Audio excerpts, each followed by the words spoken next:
12 बज जाए लेकिन बिना बर्तन धोए नहीं सोना है, क्योंकि घर में लक्ष्मी का प्रवेश नहीं होता। दीपावली के दिन बर्तन छोड़ के सोती हो या धुल के सोती हो? धुल के सोती हो, क्यों? है? लक्ष्मी ना याद? बताओ बताओ, लक्ष्मी नहीं आती? और रोज कहाँ जाते लक्ष्मी? है? लक्ष्मी तो रोज ही आती भाई। तो तुम स्वयं घर की लक्ष्मी हो, अगर मानना है तो स्वयं घर की लक्ष्मी हो। पूरा काम करके साफ तब सोना है। और कुछ माताओं, एक बात बताओ, जैसे रोटियां बनाती हो तो पहली रोटी किसकी होती है? गाय की। और सबसे लास्ट वाली कुत्ते की है? अच्छा, गाय को देती हो, कुत्ते को भी देती हो। कहूँ कहूँ कुत्ता ना आए तो मान के चलो, मान के चलो क्या करती है? लास्ट वाली जो रोटी होती है वो 4 रोटियों की 1 रोटी बना लेती है। जैसे 4 रोटी बने उसकी 1 रोटी खूब बड़ी मोटी सी करके, अब रोटी घर में ना बचे तो वो लास्ट वाली खुद ही खा जाती है ना। कोई पूछे खाना खा लिया, बोले 1 ही खाई है। वो 4 की तुमने 1 ही खाई है और खाया किसका हिस्सा? कुत्ते का। तो आदत कैसी होगी? मैंने तो नहीं बोला, तुम खुद ही बोल रही हो। तो जिसका जो हिस्सा है उसे ही देना है। बोलिए गोविंद भगवान की। महाराज यहाँ शिशुपाल रोकते रोकते बारात लेके पहुंच गया। रुक्मणी ने देखा कि शिशुपाल आ चुके।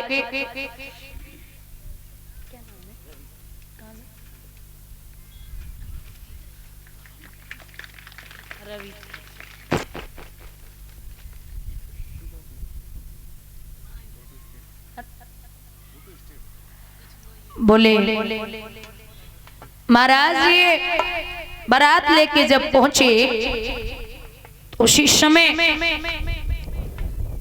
रुक्मणी ने देखा कि शिशुपाल आ चुका, भगवान को याद कर रही, रो रही है। तब तक आवाज आई है एक सुदेव नाम के ब्राह्मण, आवाज लगाई, माता भिक्षाम देहि, अरे कोई है, मुझे भिक्षा दे दो। रुक्मणी बाहर निकल के आई, रो रो के दोनों ने ना सूझे हुए थे। जवाब दिया है ब्राह्मण देवता ने कि हे लाडो, क्या बात है, तुम परेशान हो? पूरी बात बताई। बोले महाराज मैं एक पत्र लिख रही हूँ, आप उस पत्र को मेरे कन्हैया तक पहुंचा दो।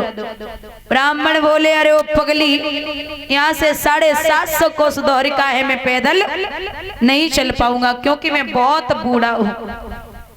जब ये कहा कि मैं बूढ़ा हूँ, रुक्मणी ज्यादा रोई तो बोले लिख दे चिट्ठी में पहुंचा दूंगा। रुक्मणी एक अक्षर liखती, आंसू टपकता मिट जाता, फिर एक अक्षर लिखती, फिर आंसू टपकता, फिर मिट जाता। आज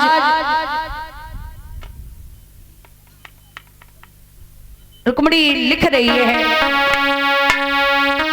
अरे खत लिखती रुक्मिणी नारी, भगवन शरणालय तुम्हारी।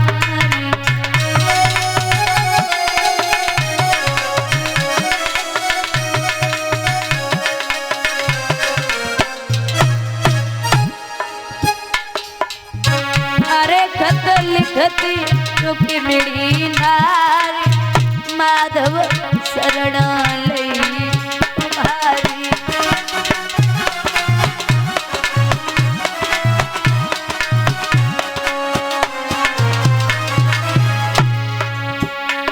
भैया ने बुरो की होए, शिशुपाल बुलाई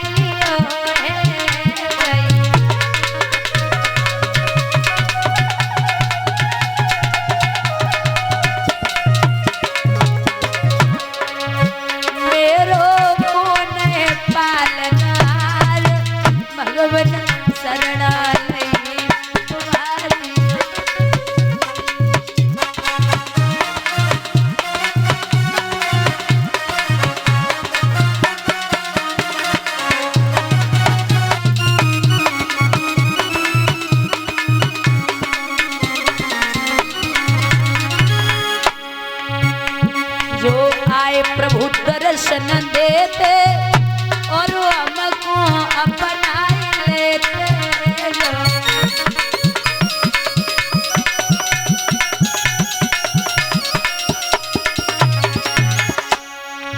मेरे सब कट जाते जंजाल माधव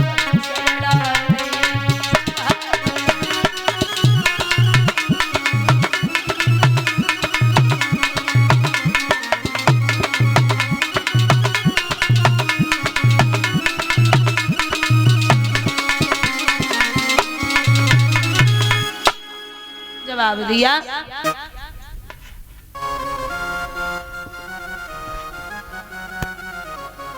किया जाइए।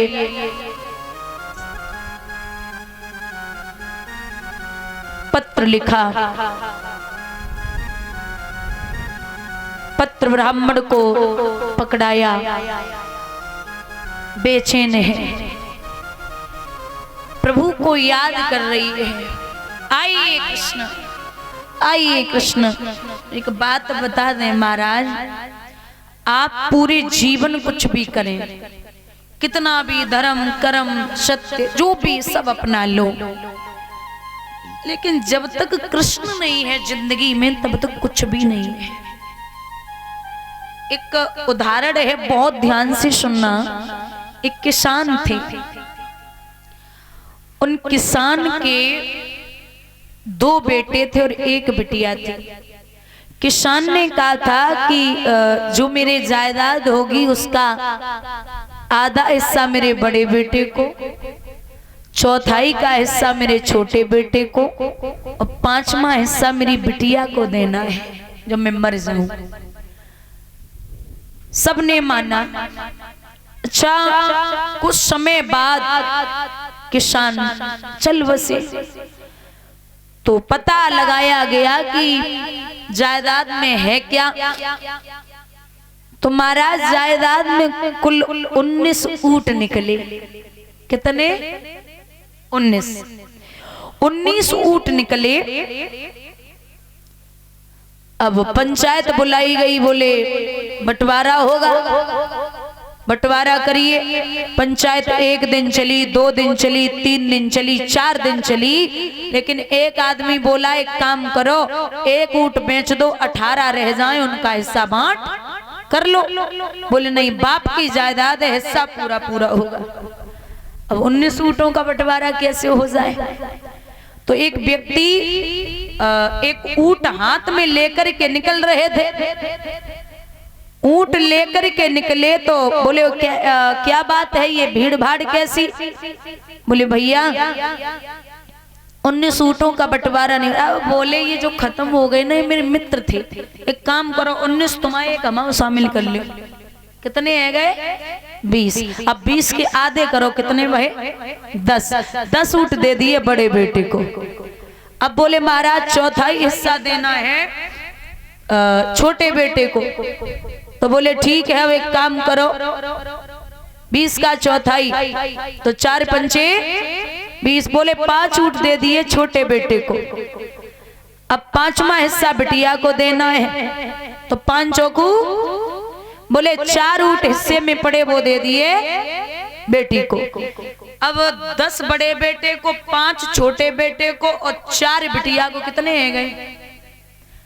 10 और 5 15 और 4 19 बंटवारा होगा। वो बोलो हमारा ऊंट जो हमने दो वो हमारा वापस कर दे, तुम्हारा बंटवारा है गो। वो कहने का मतलब ये है कि 5 कर्म इंद्रियां, हाथ पैर मुंह मूत्र द्वार और मल द्वार, 5 ज्ञानेंद्रियां, आंख कान नाक जीव त्वचा, 5 और 5 10 और 5 तत्व पृथ्वी जलवायु अग्नि और आकाश 15, 4 अंतःकरण मन बुद्धि चित्त और अहंकार 15 और 4 19, 15 4 19। महाराज जब तक भीष्मा आप कृष्ण को शामिल नहीं करेंगे तब तक कोई भी जीवन में बंटवारा होने वाला नहीं है। बोलिए गोविंद भगवान की। महाराज ये अजय सिंह यादव भैया पलटी प्रवास 100 रुपए से सम्मानित कर रहे हैं। प्रवंशी वाली सभी इच्छाएं पूर्ण करें, सुख और संपत्ति प्रदान हो, ये विलासा और आकांक्षा है। बुजुर्गों, ब्राह्मण चलते जा रहे हैं, भगवान को याद किया, आपकी भक्त का पत्र है, आप खुद तक पहुंचा लो माधव, इरा कुछ नहीं बिगड़ेगा, बेइज्जती आपकी होगी, आपका नाम लोग भक्त वत्सल मिटा देंगे। और हाथ उठा के प्रेम से तालियां बजा के बोलेंगे,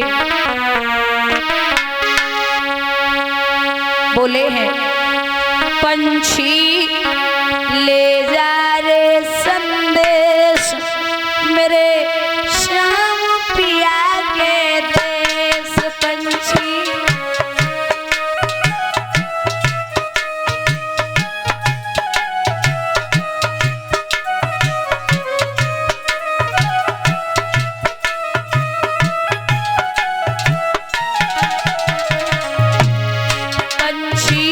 ले जा रे संदेश मेरे श्याम पिया के देश, पंछी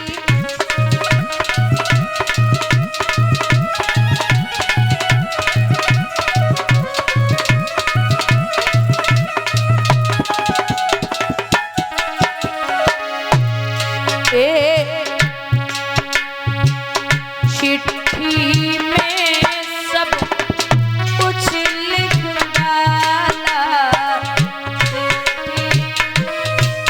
दोनों हाथ ऊपर उठा के तालियों का साथ देते हुए,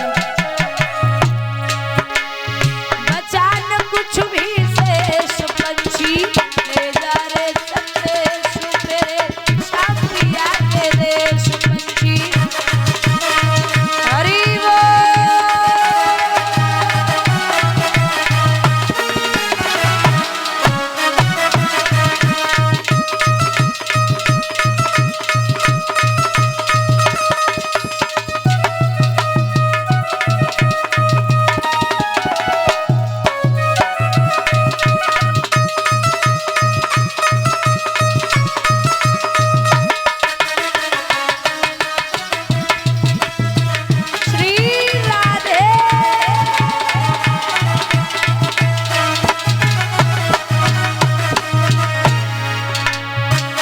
बिखर गए माला के मोती,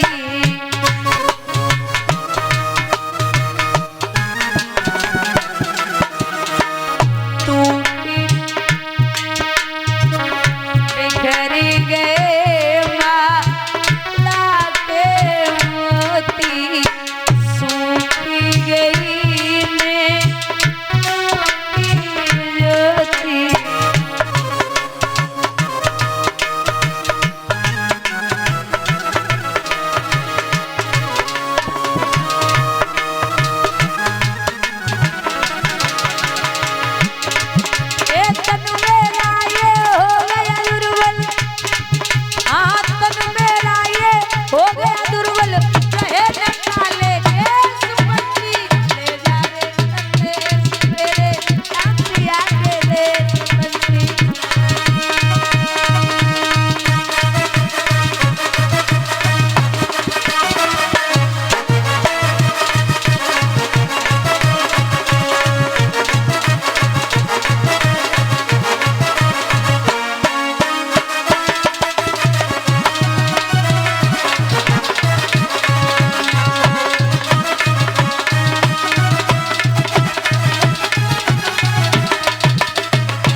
भगवान के कानों में आवाज पहुंची।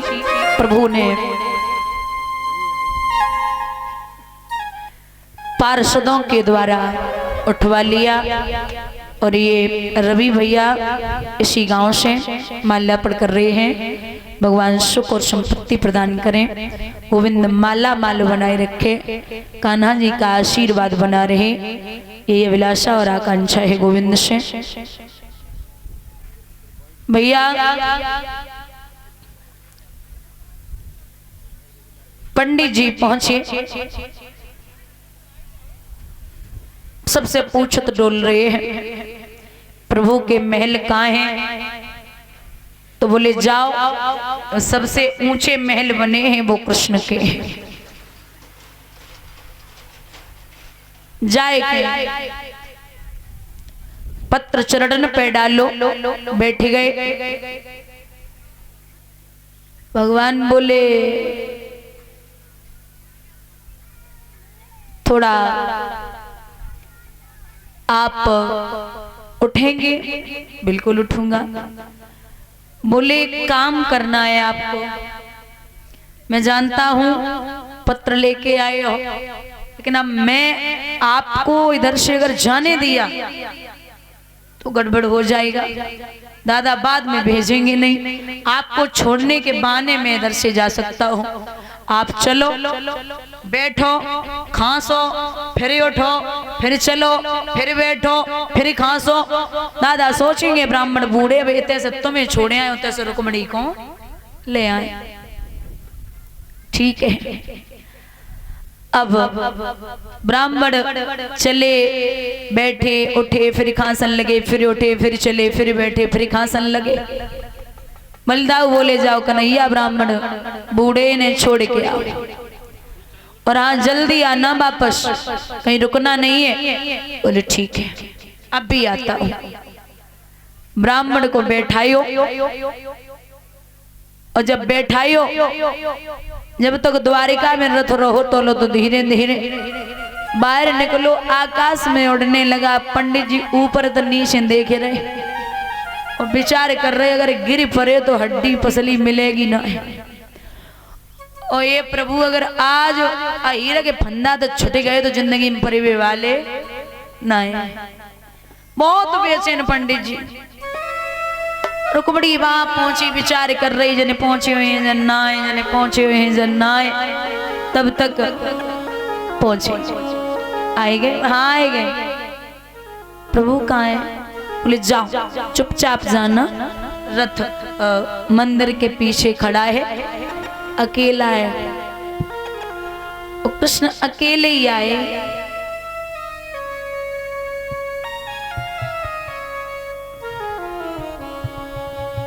रुक्मणी ने 16 श्रृंगार किए, और 16 श्रृंगार करके सज धज के तैयार हुई। तो रुक्मणी की मां ने जवाब दिया, बिटिया आज नहीं,